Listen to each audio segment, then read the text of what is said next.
오늘은 제가 여러분들과 함께 이제 이 삶의 굴레를 벗을 수 있을까, 이런 제목으로 좀 말씀을 나누려고 합니다. 오늘은 요한복음 14장 6절에 보면 그런 구절이 있어요. 예수께서 이르시되 내가 길이요 진리요 생명이니 나로 말미암지 않고는 아버지께로 올 자가 없느니라 라는, 아마 한번 들어보셨던 구절이라 생각합니다. 제가 이제 목사가 된 지는 보니까 한 7년 정도 된 것 같아요. 사역을 이제 전도사로서 시작한 것은 아마 이제 한 30년이 좀 넘는 것 같은데요. 제가 이제 목사로 쭉 이제 또 살아오고 살아가면서 만나는 어려움 중에 하나라면, 우리 성도님들이나 또 주위의 분들이 그런 이야기를 할 때가 있어요. 참 이해되어지지 않는, 살아가면서 생기는 여러 가지 아픔과 고통에 대한 그런 질문들을 받을 때 참 쉽지 않다는 생각을 해봅니다. 최근에도 제가 한 자매로부터 정말 마음 깊은 곳에서 나온 아픈 그런 질문을 제가 하나 받았어요. 내용은 이런 것입니다. 해외여행을 가서 아무도 모르는 곳에 가서 삶을 마감하면 가족들에게 부담을 주지 않게 될까? 매일 이런 고민을 하면서 이런 삶이 무슨 의미가 있을까요? 평생 살아왔던 삶이 내 의지가 아니라 아버지나 엄마, 형제들에게 누가 되지 않기 위한 발부둥이었을 뿐, 나를 위해 존재했던 순간이 한순간이라도 있었던 건지, 누군가에게 다시 구속되는 삶이 되지 않기 위해 결혼이란 굴레도 쉽게 포기했었는데, 가족이란 굴레는 쉽게 벗어날 수가 없네요. 언제라도 죽을 준비가 되어 있는 내게 교회에 나가라는 충고는 사실 아무 의미가 없네요. 자살을 하면 진짜 지옥에 떨어질까요? 그런 두려움보단 현실이 더 지옥처럼 느껴져요. 제가 이 문자를 받고 목사로서 무엇이라고 대답을 해 주어야 할까 깊이 고민했습니다. 우선 든 생각이, 이 자매가 얼마나 힘들면, 정말 이 자매가 진짜 지금 너무 힘들구나 라는 그런 그 마음이 제게 느껴졌어요. 정말 지옥 떨어지는 것보다도 지금 내가 살아가는 이 현실이 더 지옥처럼 느껴지는 시간. 제가 기도했습니다. 여러분, 우리도 살면서 생기는 여러 가지 가족, 때로는 직장, 때로는 이런저런 관계들, 때로는 돈 문제, 또 육신의 고통 같은 이런 여러 가지 인생의 이 굴레, 상처, 또 아픔, 우리가 이렇게 해결되지 않은 이런 깊은 인생의 고난 앞에 저는 늘 그런 생각합니다. 목사로서 내가 과연 어떤 대답을 해줘야 될까? 제가 하나님 앞에 이 문자를 보고 기도했습니다. 하나님, 제가 무엇이라고 대답을 해 주어야 하겠습니까?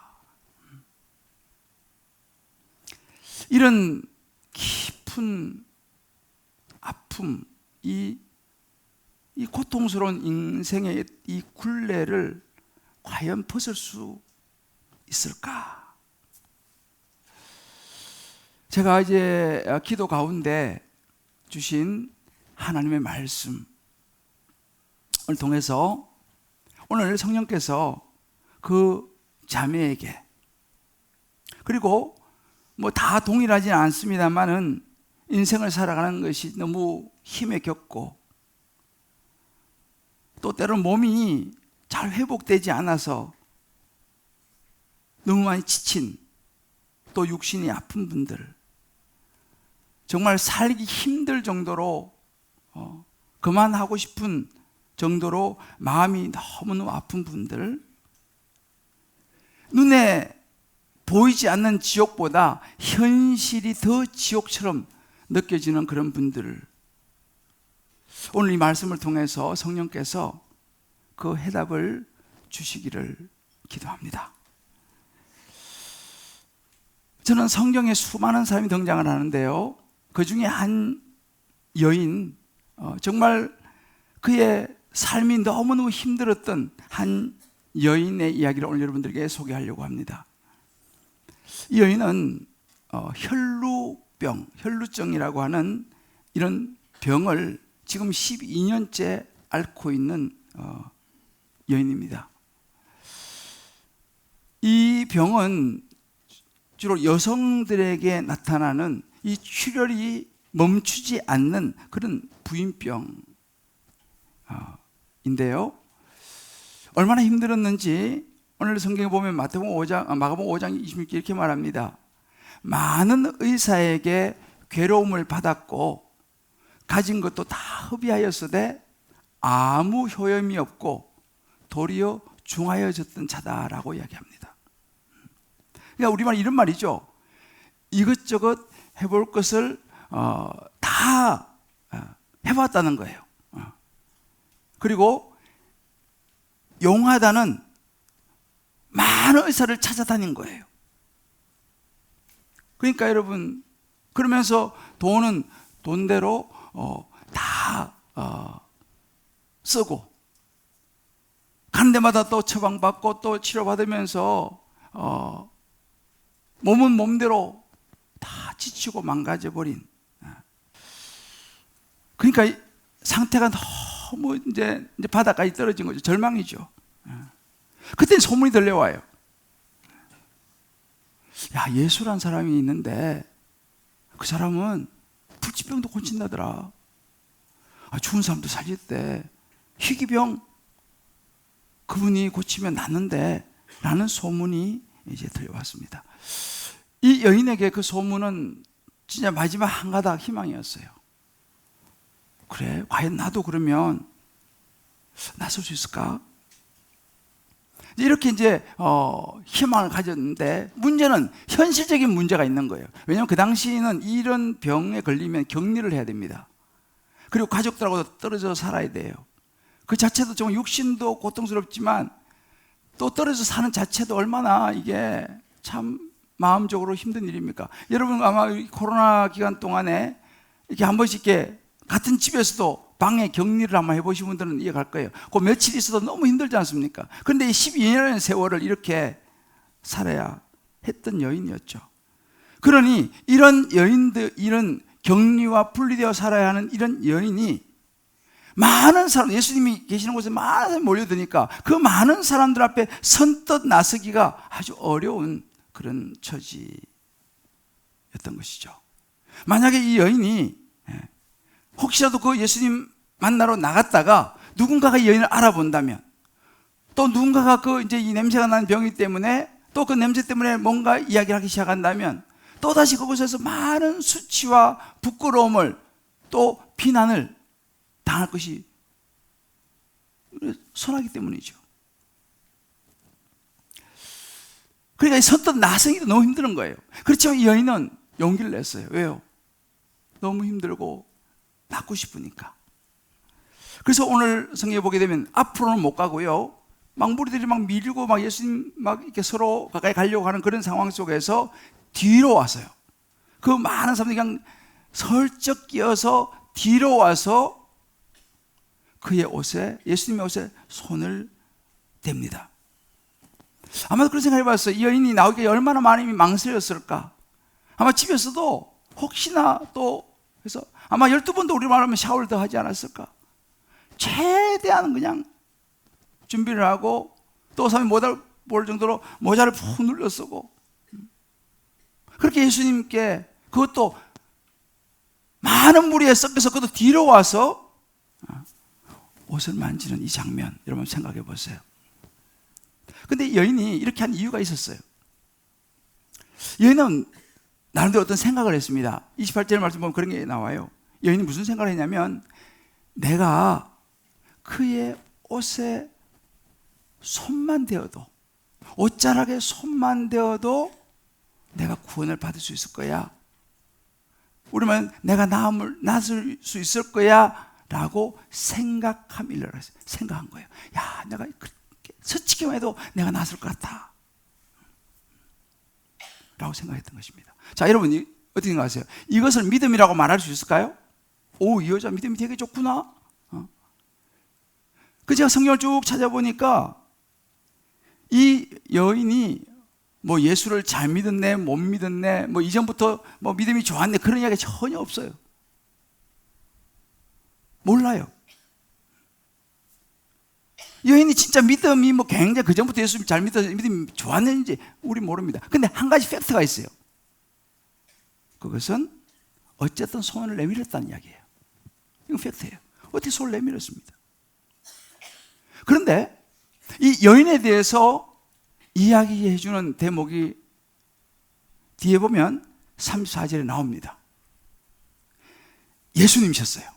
예수님께서 마가복음 5장 34절에 따라, 예수께서 말합니다. 여인에게 따라 내 믿음이 너를 구원하였으니, 이렇게 말합니다. 이 말은 뭐냐면 예수님이 이 여인의 믿음을 인정해 주는 거예요. 그러니까 손을 내미는 그 자체를 믿음으로 예수님이 인정을 해 주는 거예요. 할렐루야. 예수님이 인정하면 그건 맞는 거지 않습니까? 예수님이 인정을 해 주는 장면이 나와요.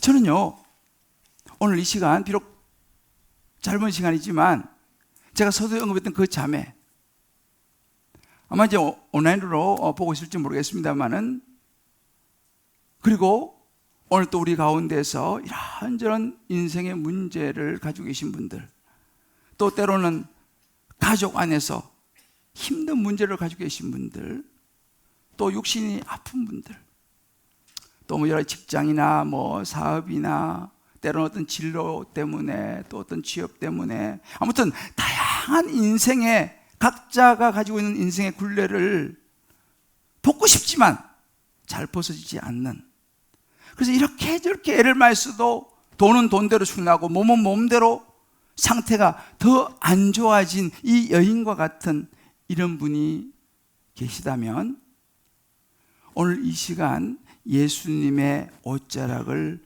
살짝이라도 잡는 시간 될 수 있기를 주님의 이름으로 축복합니다. 물론 이제 손을 내민다고 해서 뭐 우리가 뭐 확신 같은 건 없을 수 있어요. 그래도 이 여인처럼 예수님을 오늘 내가 마음에 이렇게 딱 붙잡으면 내 병이 치료될 거야. 내가 영혼의, 그동안 나를 얽매이는 있는 이 영혼의 자유를 내가 얻을 수 있을 거야. 아니면 내 자녀가 회복될 수 있을 거야. 우리 가정이 회복될 수 있을 거야. 나의 앞날, 내 진로가 회복될 수 있을 거야 라고 하는 소망을 이 여인처럼 오늘 이 시간 여러분 각자가 붙들 수 있게 되시기를 주님의 이름으로 축복합니다. 근데 중요한 게 하나 있어요. 분명한 것은 뭐냐면, 붙잡아 보기 전에는 모른다는 거예요. 어떤 일이 일어날지. 일단 예수님의 옷자락을 터치하기 전에는 모른다는 거예요. 무슨 일, 이 여인도 마찬가지예요. 그런 생각을 했지만은 손을 대기 전에는 여인에게 아직 무슨 일이 일어나지 않았어요. 이건 팩트예요. 자, 우리 한번 옆에 분에게 이렇게 한번 이 팩트를 한번 서로 이야기해 줍시다. 붙잡아 보기 전에는 모릅니다. 붙잡아 보기 전에는 몰라요. 이제 붙잡아 봐야지 이제 그 다음에 무슨 일이 날지 이제 아는 거죠. 지금 이 여인도 마찬가지죠. 자, 그러면 이 여인 이야기를 조금 더 해봅시다. 이 여인은 옷에라도 손을 대면 나으려고 생각했다 그랬잖아요. 그죠? 생각을 했습니다. 그리고 여인이 마침내 손을 내밀어서 그 막 복잡한 사이에서 뒤로 가가지고 손을 살짝 댔어요. 뒤로 와서 그의 옷에 손을 대었어요. 어떻게 됐을까요? 성경은 우리에게 이야기해 줍니다.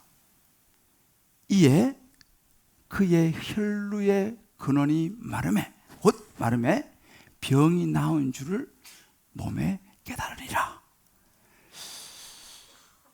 교회 다니는 사람들이 이럴 때 아멘이라고 합니다.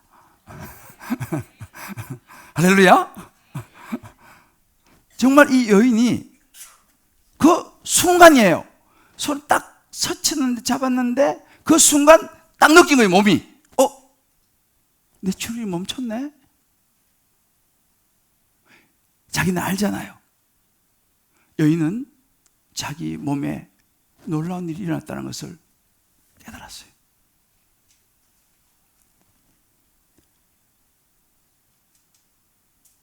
여러분, 이런 생각 해보세요. 어떻게 그런 일이 일어날 수 있을까? 그냥 수많은 물이 끼어서 살짝 예수님 옷 따라 손만 댔는데 어떻게 이런 일이 일어날 수 있느냐는 거예요. 자, 우리 옆에 있는 분에게 한번 물어보십시다. 우리 온라인도 옆에 있는 분에게 물어보세요. 어떻게 이런 일이 일어날 수 있을까요? 자, 물어보세요. 진짜 물어보세요. 한번 물어봐요. 어떻게 이런 일이 일어날 수 있을까요? 자, 답을 들으신 분 손 들어봐요. 저도 생각해 봤어요. 어떻게 이런 일이 일어날 수 있을까? 그런데 제 결론은 모르겠다 였습니다. 모르겠어요. 어떻게 이런 일이 일어났는지 솔직히 모르겠어요. 중요한 것은 이것입니다. 이건 사람이 한 건 아니라는 거예요. 사람이 해서 이 일이 어떻게 이런 일이 일어날 수 있겠습니까? 우리 말은 목사가 한 일은 아니라는 거예요. 사람이 한 일이 아니라는 것입니다. 근데 성경에 보면 어떻게 해서 이런 일이 일어났는지를 이야기해 주고 있어요. 오늘 30절에 보게 되면 이런 구절이 있습니다. 예수께서 그 능력이 자기에게서 나간 줄을 곧 아시고, 예수님이 아셨습니다. 그리고 돌이켜서 사람들이 많이 있는데 이렇게 묻는 거예요. 누가 내 옷에 손을 대었느냐? 라고 묻습니다. 누가 내 옷에 손을 대었느냐? 그 사람 그 많은데 뭐 서로만 밀치고 하는데 어떻게 알 수 있겠어요? 그죠? 근데 예수님은 아신 거죠. 자기에게서 능력이 나갔다는 사실을 예수님이 아셨어요. 능력은 예수님으로부터 나온 것입니다. 할렐루야. 예수님으로부터 능력이 나온 거예요. 저는 오늘요, 이제 조금 있다가 제가 여러분들과 함께 이제 기도할 거예요. 이렇게 손을 얹고 이제 기도할 텐데, 오늘 그 기도할 때에 여러분 중에 또 온라인으로 오신 분들도 마찬가지로 여러분 중에 누군가에게는 예수님의 옷자락을 만짐으로 예수님에게서 능력이 나가는 것을 경험하실 분이 반드시 있을 줄을 믿습니다. 누군지는 모르죠. 오늘 만지는 분, 능력이 저에게서 나가는 게 아니고 예수님께로부터 나가니까요. 자, 여기서 기도했어요. 하나님, 오늘 이 말씀을 듣는 분들 중에 예수님의 옷자락을 만지는 사람이 이 여인처럼 하나님의 기적을 보게 하여 주시옵소서. 오늘 하나님께서 그를 누군지 모르지만 이렇게 믿습니다. 자, 그렇다면, 그러면 우리가 여기서 제가 이제 이렇게 여인처럼 예수님 옷자락을 만진다. 우리는 뭐 예수님 여기 나타나고 그런 거 아니니까 이것을 우리는 우리 마음을 열어서 예수님을 받아들인다라고 표현할 수 있어요. 이렇게 여인처럼 옷자락을 만지는 사람, 내 마음을 이렇게 오픈하고 예수님을 내 마음에 받아들이는 사람에게는 무슨 일이 일어나느냐? 이 부분을 제가 좀 말씀드리고 오늘 말씀을 좀 마무리하려고 해요. 자, 우리가 마음을 열어서 예수님을 내 마음에 받아들이게 되면 우리에게 일어나는 첫 번째 변화는 뭐냐면요, 우리의 신분이 변화가 일어납니다. 신분의 변화가 일어나요. 어떤 신분이요? 여러분, 우리는요, 이 세상에서 태어나면서부터 아담과 하와가 지은 그 죄가 흘러오기 때문에, 제가 전에 말씀드렸죠. 응애하고 태어나면 이미 우리는 오리지널 신을 가지고 태어납니다. 원죄라 그래요. 이미 우리는 죄를 가지고 태어나요. 그러니까 죄인입니다. 그러니까 죄를 가지고 태어나기 때문에 우리는, 성경이 어떻게 표현하면 죄의 자녀다 이렇게 말해요. 그래서 죄가 있는 사람은 죄의 자녀다 이렇게 말합니다. 그럼 죄의 자녀 아닌 사람이 있습니까? 성경은요, 하나님의 자녀가 있다 이렇게 얘기해요. 하나님의 자녀는 그 죄의 문제를 하나님이 해결하신다 이렇게 말해요. 죄 문제 해결하면 하나님의 자녀가 되는데, 그러면 누가 하나님의 자녀가 되느냐? 요한복음 1장 12절 이렇게 말합니다. 영접하는 자, 곧 그 이름을 믿는 자. 다시 말하면 예수님을 받아들이는 사람, 이것을 믿는 자라는 의미예요. 예수님을 받아들이는 사람은 하나님의 자녀가 되는 권리를 준다. 그러니까 내가 예수님 마음에 받아들이면요, 우리는 죄의 자녀에서 하나님의 자녀가 되는 줄을 믿습니다. 신분이 바뀌는 거예요. 이제 내가 죄의 자녀다가 하나님의 자녀가 되는 거예요. 여러분, 이 하나님의 자녀가 된다는 것은 이 보통 일이 아닙니다. 왜냐하면 우리가 그렇지 않습니까? 여기 아버지들 손 한번 들어봐요. 아버지. 예, 아버지. 오늘 아버지는 별로 없으신 모양이네. 자, 난 아버지다. 손 들어봐요. 아버지. 예, 아버지. 예, 좋습니다. 여러분, 아버지들 대답해 보세요. 아들이 중요한 일로 와서 아빠라고 부르면 여러분 어떻게 하세요? 모른 채 하세요? 예. 그래 왜? 물론 가끔씩 뭔가 속상해가지고 아예 아빠라 부르지도 마. 그런 경우가 있죠. 그런 특별한 경우를 제외하고는 부모는 자녀가 부르면 그래 뭐 무슨 일이야 말해봐 아빠. 이게 우리 정상적인 우리 일반적인 부모죠. 이거는 아무나 그렇게 하지 않습니다. 왜? 내 자녀일 경우에 내가 그렇게 이야기하는 거예요. 그래 말 이야기해봐. 근데 길 지나가다가 모르는 애가 아빠 그러면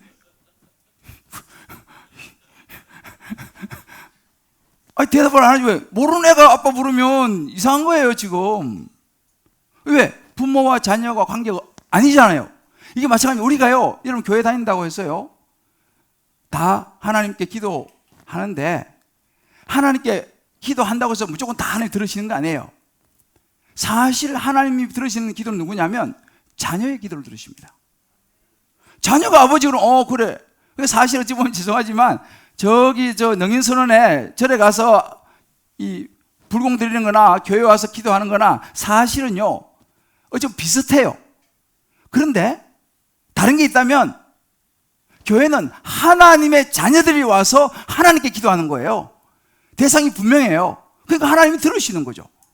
그런데 죄송하지만 교회를 한 번씩 와도 아직 하나님의 자녀가 아니신 분도 있어요. 죄송하게 그런 분들의 기도는 하나님께서 아직 자녀가 아니니까 그렇게 기도만 들으지 않으실 거라는 거죠. 자, 그러면 우리 예수님을 받아들이면 우리가 하나님의 자녀가 됩니다. 그래서 여기 우리가 그 로마서 8장 14절로 보면 이런 구절이 있어요. 무릇 하나님의 영으로 인도함을 받는 사람, 다시 말하면 예수를 영접하면 하나님의 영으로 인도를 받는다. 이런 말입니다. 좀 어렵지만 예수를 받아들이면 곧 하나님의 아들이라고 그래요. 약간 하나님의 자녀가 된다 그랬잖아요. 그죠? 우리가 예수님을 받아들이는 하나님의 영으로 인도를 받으면 하나님의 아들이 되는데 그럼 어떤 결과가 나냐? 우리가 아빠, 아버지라고 부르신다는 거예요. 아버지 하면 하나님께서 그래. 왜? 우리가 예수님을 받아들이면 하나님의 자녀가 되니까요. 이게 신분의 변화예요. 그 여러분들이 오늘 예수님을 받아들이게 되면 이제 여러분들이 하나님 그러면 그래 라고 하나님 대답하십니다. 이런 변화가 나타나요.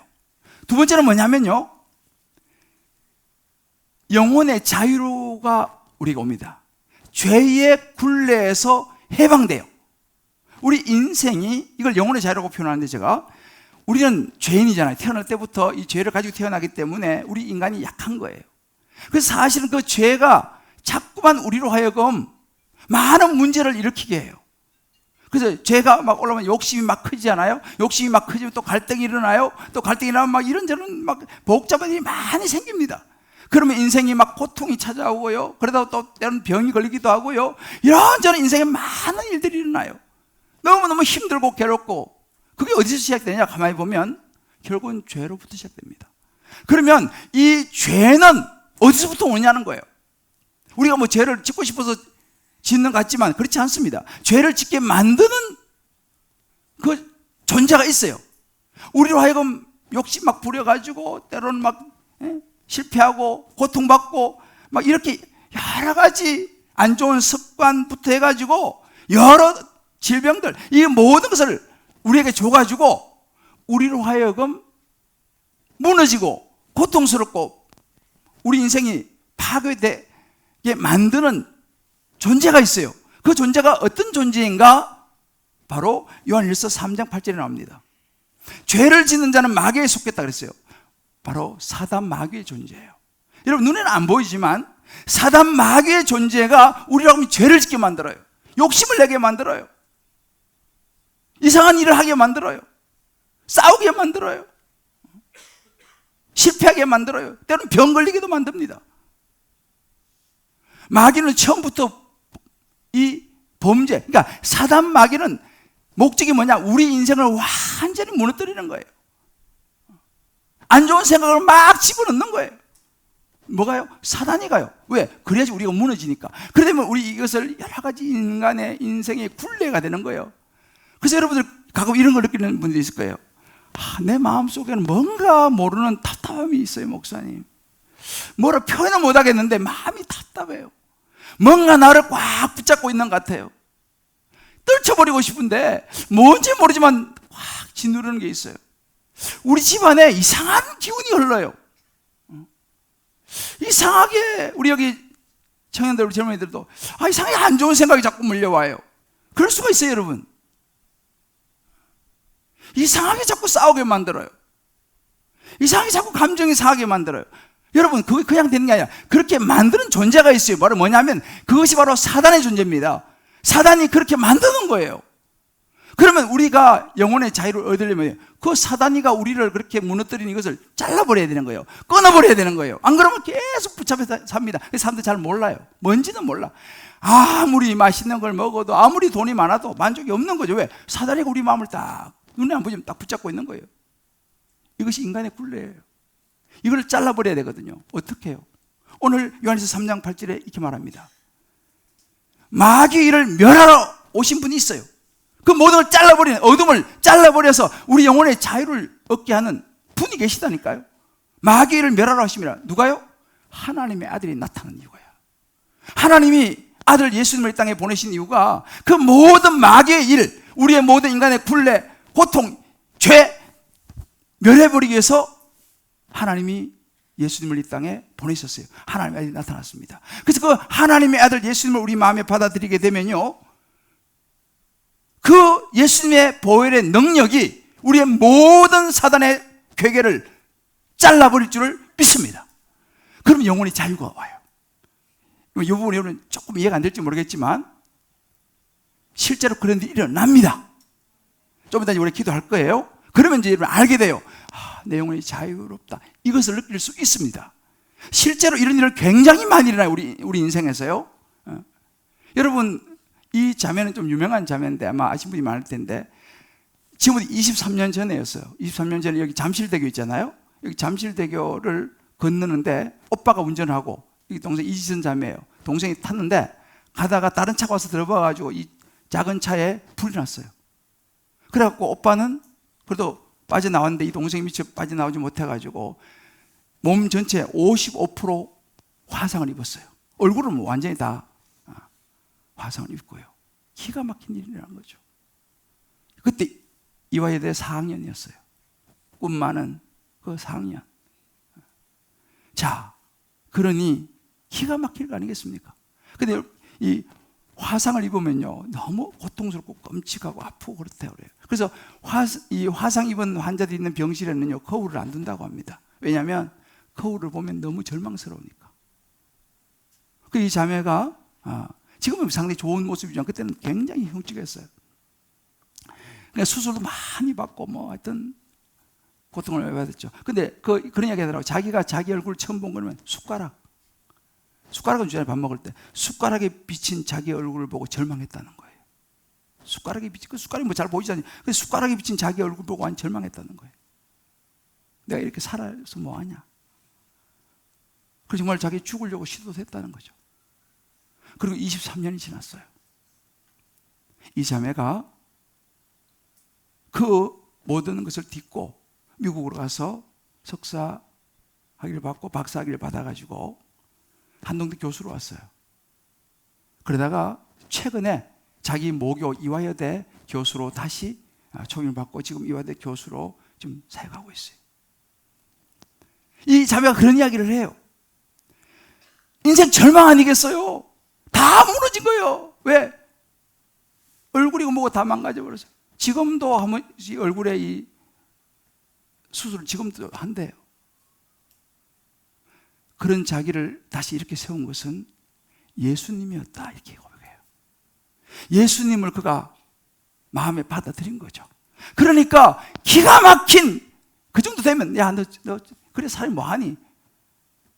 차라리 죽는 게 낫다 라고 속삭이는 그 사단의 그 덮어씌우는 굴레를 예수님을 믿고 떨쳐버린 거예요. 그리고 다시 일어서서 지금 당당하게 23년, 지금 46 됐어요. 23살 그래가지고 지금 46 됐는데 너무너무 귀하게 잘 살아가고 있어요. 이런 변화가 예수님을 받아들이면 영혼의 자유, 인간의 굴레를 벗어버릴 수 있는 인간의 자유를 얻게 될 줄을 믿습니다. 마지막으로 또 한 가지는 뭐냐면 이 죽음의 문제가 해결돼요.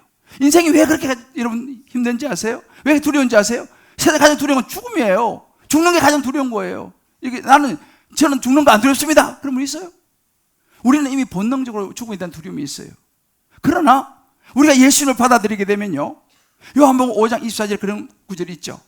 진실로 너에게 이르노니 내 말 듣고 나 보내신 이를 믿는 자는, 예수를 믿게 되면, 예수 받아들이게 되면 영생을 이미 얻었다는 거예요. 얻을 것이 아니라 이미 얻었고 심판에 이르지 않은 사망의 생명을 옮겼다. 이미 영원한 생명을 가졌다, 이렇게 얘기하는 거예요.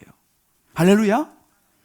그러니까 죽음의 권세를 뛰어넘어서 예수님을 받아들이게 되면 영원한 생명을 우리는 이미 가질 수 있다라고 말하는 거예요. 그래서 이 고린도 후서 5장 1절로 이런 구절이 있어요. 만일 땅에는 우리 장막집이 무너지면, 우리가 이제 육신이 이 세상을 떠나서 무너지면 하나님이 지으신 집, 곧 사람이 손으로 지은 게 아니라 하나님이 직접 지으신 집, 하늘에 있는 영원한 집이 우리에게 있는 줄을 아느니라. 그러니까 우리가 이 땅에 살면서 우리는 물론 육체는 죽을 수 있어요. 그러나 우리의 영은 예수를 받아들이게 되면 영원한 천국에서 영원히 산다는 사실입니다. 이것을 우리 영혼이 알아요. 예수를 받아들이게 되면, 그럼 우리 영혼이 자유를 얻게 되는 거예요. 죽음의 두려움을 뛰어넘을 수 있는 줄을 믿습니다. 할렐루야. 이것이 바로 뭐냐? 죽음의 문제를 뛰어넘는 거예요. 우리 사랑하는 우리 성도 여러분, 저는 이제 오늘 말씀을 좀 마무리하려고 합니다. 어떻게 해야지 내 인생에 이 보이지 않는 어둠이 물러갈까? 내 자녀에게서 이런 어둠이 물러갈까? 내 인생에서 이 혈루가 멈출까? 풀리지 않는 내 인생의 문제를 어떻게 하면 내가 해결할 수 있을까? 나도 좀 평안을 누리고 싶다. 어떻게 하면 될까? 오늘 예수님이 34절에 이렇게 말했어요. 여인에게, 딸아, 내 믿음이 너를 구원하였으니 평안히 가라. 평안을 주셨어요. 평안을. 예수님 옷자락을 만지니까 이 딸이 평안을 얻게 되고 내 병에서 놓여 건강할지어다. 건강의 축복이 임할 줄을 믿습니다. 여러분, 우리가요 영원히 쉼을 얻어야 진짜 쉼을 누리는 거예요. 세상을 다 가져도 우리 영원히 쉼을 못 누리면요, 우리는 쉬는 거 아니에요. 정말 내가 영혼의 쉼을 누리기를 원한다면 이 여인처럼 용기를 내서 오늘 예수님에게 손을 한번 내밀어 보시길 바랍니다. 물론 이런 생각이 드실 거예요. 아유, 목사님, 뭐 예수 믿는다고 인생이 달라지겠어요? 아유, 내가 예수 믿는다고 뭐 우리 애가 달라지겠어요? 뭐 우리 가정이 뭐 직장이 달라지겠어요? 아유, 뭐 내가 예수 믿는다고 내 건강이 뭐 어떻게 되겠어요? 제가 지금까지 목사님 다 해봤다니까요. 안 되더라고요. 제가 뭐 안 해본 게 있는 것 같아요. 다 해봤어요. 그래도 안 됐는데요. 안 났던데요. 아니, 목사님, 제가 뭐 예수 믿는다고 뭐 손 든다고 해서 뭐 그래가지고 뭐 구원이 그런 게 있을까요? 제가 뭐 기도 좀 따라한다고 해서 뭐 특별한 일이 있을까요? 아마 이런 생각이 여러분 드시는 분이 있을 거예요. 그럴 수 있습니다. 맞아요. 우리 생각에는 그럴 수 있습니다. 그러나 중요한 건 이거예요. 내가 그런 확신이 없더라도 손을 내미는 거하고 에이 그게 뭐 있어 하고 시도조차 하지 않는 것은 차원이 달라요. 제가 아까 말씀드렸죠? 손을 내미는 거하고 시도조차 하지 않는 것은 결과가 완전히 달라질 수 있다는 사실입니다. 저는 오늘요, 비록 이 짧은 시간이지만 저와 여러분 한 분 한 분 모두가 이 여인과 같은 그런 마음, 나도 예수님 옷자락을 내가 만지기만 해도 내가 나음을 입으리라, 그런 마음이 생기기를 주의 이름으로 축복합니다. 될까? 이런 마음이 있을지라도 손을 한번 내밀어 보시길 바래요. 손을 대는 거죠. 그 다음에는 무슨 일이 날지 그거는 그 다음 내밀어 봐야지 아는 거잖아요. 예수님을 만나 봐야 알잖아요. 받아들여 봐야지 그 다음에 어떤 일이 날지는 아는 거지, 그것조차도 하지 않으면 그 다음엔 영원히 알 수가 없어요. 저는 오늘 이 시간 예수님을 받아들이는 그 기도를 하려고 해요. 자, 여러분 여기 의자가 하나 있어요. 자, 이 의자가 어떠세요? 제가 여러분 서 있는 게 편하겠어요? 앉아 있는 게 편하겠어요? 앉아 있는 게 편하죠. 저도 압니다. 여기 앉으면 편안할 거야, 알죠? 생각합니다. 그러나 생각하고 안 앉으면 저는 편안을 못 누리죠. 왜? 생각만 하고 내가 앉지 않으면. 이게 중요한 포인트예요. 손을 내밀어서 잡는 게 중요하죠. 앉으면 편할 거야. 그런데 안 앉아요. 생각만 하고. 아니에요. 내가 나도 앉아보니까 좋네요. 여러분들만 늘 앉아있는데 저도 이렇게 하면 저도 앉아보니까 좋네요. 왜? 생각만 해가지고 이걸 못 느끼는 거예요. 내가 앉아봐야지 이걸 느끼는 거예요. 앉으니까 좋잖아요. 마찬가지예요. 여러분들이 오늘 저와 함께, 그래 내가 뭐 이해는 다 안 되지만 손 내밀어서 한번 잡아보자. 예수님 내 마음에 한번 받아들여 보자. 그런 마음이 여러분에게 주어지기를 주의 이름으로 축복합니다. 그게 뭐야? 앉아보자는 거지. 그 다음에는 어떻게 될지 우리는 모르니까, 그죠? 그래서 저는 오늘 이 시간 여러분들 오늘 여기 초대받아 오시고 또 온라인으로 많이 들어오셨는데요, 이 여인이 그 손을 내면서 옷자락을 만지는 그런 마음으로 이 시간 나도 마음 문 열고 예수님을 내가 받아들여서 나도 신분의 변화, 하나님의 자녀가 되고 내 인생의 이런 굴레 어둠들 예수님이 다 잘라버리고 내 영혼의 자유를 얻고 이 죽음이라고 하는 이 두려움에서 나는 뛰어넘어서 영원한 생명을 나도 얻고 싶습니다 라고 하는 이런 마음, 이게 뭐냐면 손을 내미는 거고 의지 않는 거예요. 그런 마음이 드시는 분들은 한번 여러분들 가슴에 손 한번 얹어보세요. 이건 뭐 개인적인 거예요. 누가 뭐 얹어서 얹는 거 그건 아니에요. 각자 자기가 하는 거죠. 이거는 뭐 부인이 대신 얹어줄 수가 없어요. 고맙습니다. 대부분 다 얹으셨네요. 좋습니다. 자, 그럼 손 내리세요. 제가 이제 기도할 텐데요, 한 가지 제가 예수님을 받아들인 절차를 제가 설명을 해드리고 이제 기도하겠습니다. 일단은 우리가 예수님을 받아들이려면 이 여인처럼 손을 내미는 이 절차가 뭐냐면 인정하는 거예요. 어드미트하는 거예요. 뭘 인정하는 거예요? 내가 아픕니다. 손을 내민다는 것은 이 여인처럼 내가 아픕니다, 이걸 인정하는 거잖아, 그죠? 우리도 마찬가지로 하나님 내가 죄인입니다, 인정을 해야 돼요. 그래야지 주님이 하나님 나를 구원해 주시든지 말든지 할 거 아니겠어요? 그러니까 첫 번째는 내가 죄인이라는 걸 인정하는 거예요. 두 번째는 그 하나님이 보내신 하나님의 아들이 나타나시면 마귀를 멸하시리라, 그 하나님 보내신 예수님을 빌리브하는 거예요. 신뢰하고 믿는 거예요. 나를 위해서 십자가에 죽으시고 부활하신 예수님, 네 이제 믿겠습니다. 뭐 다 알지는 못하죠. 그렇지만 내가 믿겠습니다. 마지막은 이제는 받아들이는 거죠. 선택하는 거죠. 네, 들어오십시오. 제 마음에 들어오십시오 라고 받아들이는 요 절차가 필요해요. 이제 요 절차를 제가 여러분에게 좀 도와드리는 거예요. 자, 이제 다 눈을 감으세요. 그러면 이제 예수님을 내가 받아들이는 기도를 드리겠습니다. 이 기도가 제가 말씀드렸죠. 이 기도를 통해서 하나님은 역사하실 줄을 믿습니다. 여러분 바꾸실 거예요. 하나님께서 원하시고 필요하면 이 시간, 이 순간에 놀라운 역사가 일어날 수 있습니다. 자, 그러면 서로 따라서 마음을 딱 모아서 집중해서 기도해. 작은 소리로 따라서 기도해 주세요. 주 예수님, 나는 죄인입니다. 이제 제 마음의 문을 열고 나를 위해 십자가에 죽으시고 부활하신 예수님을 내 마음에 모셔드립니다. 제 마음에 들어오셔서 저의 하나님이 되어 주십시오. 제 인생을 인도해 주십시오. 예수님을 받아들이면 하나님의 자녀가 되게 하시겠다고 하신 약속을 믿습니다. 이제 제 마음에 들어오신 예수님 감사합니다. 영원토록 예수님 붙들고 살겠습니다. 예수님의 이름으로 기도합니다. 아멘. 제가 한번 기도하겠습니다. 하나님 아버지, 오늘 이 시간 손을 내밀어 예수님의 옷자락을 만지는 그 마음으로 가슴에 손을 얹고 예수님을 마음에 모셔드렸습니다.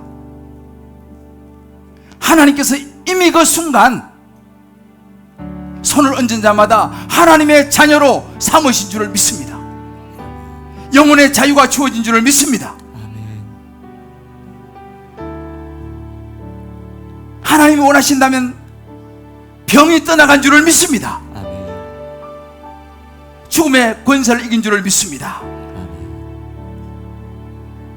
이 예수님 마음에 붙들고 이제 새로운 출발, 새로운 인생을 살아가게 축복하여 주옵소서. 예수님의 이름으로 기도합니다. 아멘.